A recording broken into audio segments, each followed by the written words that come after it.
Kasabay ng pakikiramay ay pinaimbestigahan na ni Pangulong Bongbong Marcos ang nangyaring pamamaril sa Ateneo de Zamboanga. Dagdag lang yan sa mga insidenteng karahasan na dati nang hinaharap ng mga paaralan at inaasahang dapat tugunan ng mga polisiya ng Estado. Nakatutok si Tina Panganiban Perez.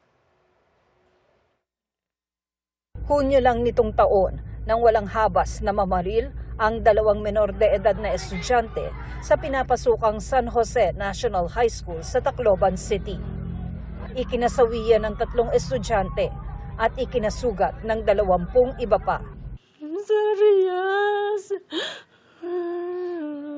Hindi na siya makapagsalita kung anong nangyari sa kanya. Hindi na siya makapagsumbong sa akin. Wala na. Pumasok lang po siya ng school para patayin lang po, ng ganun-ganun lang. Justisya. Justisya, makulong iya, makulong. Hindi rin na mapabalik at sinabuhit ang anak ko.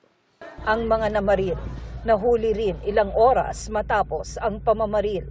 Habang sa Senado, inusisa kung posibleng naimpluwensyahan sila ng tinatawag na Nihilistic Violent Extremism o NVE na nagre-recruit sa chat group ng ilang online games. Ang modus ng grupong ito, maghanap ng mga vulnerableng minors online at hikayatin na gumawa ng kahindik-hindik na bagay. Global na ang reach ng 764. Bago niyan, may nabisto ang PNP Anti-Cybercrime Group nitong Marso na umano'y pangre-recruit ng mga pinaniniwalaang dayuhan para maghasik ng karahasan.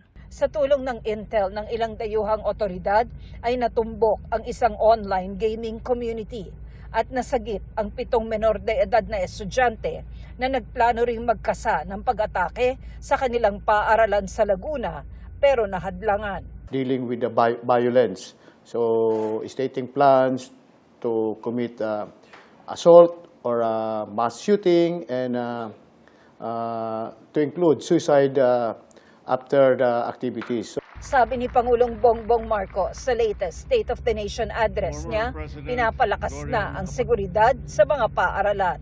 Magtutulungan ang lokal na pamahalaan, ang barangay, PNP, DepEd upang palakasin ang seguridad sa paaralan.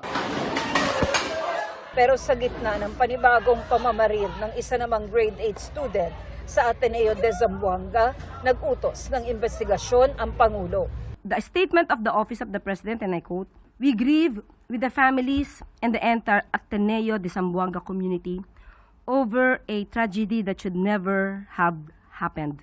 I have directed our law enforcement agencies to conduct a thorough investigation into this incident and to determine what more must be done to prevent another family, another school, and another community from suffering the same grief." Nababahalaan niya ang Department of Education o DepEd sa nangyari. We urge the public to refrain from spreading unverified information and sharing sensitive photos, videos, or details about the incident, especially since minors are involved. Tina Panganiban Perez, Nakatutok, 24 Oras.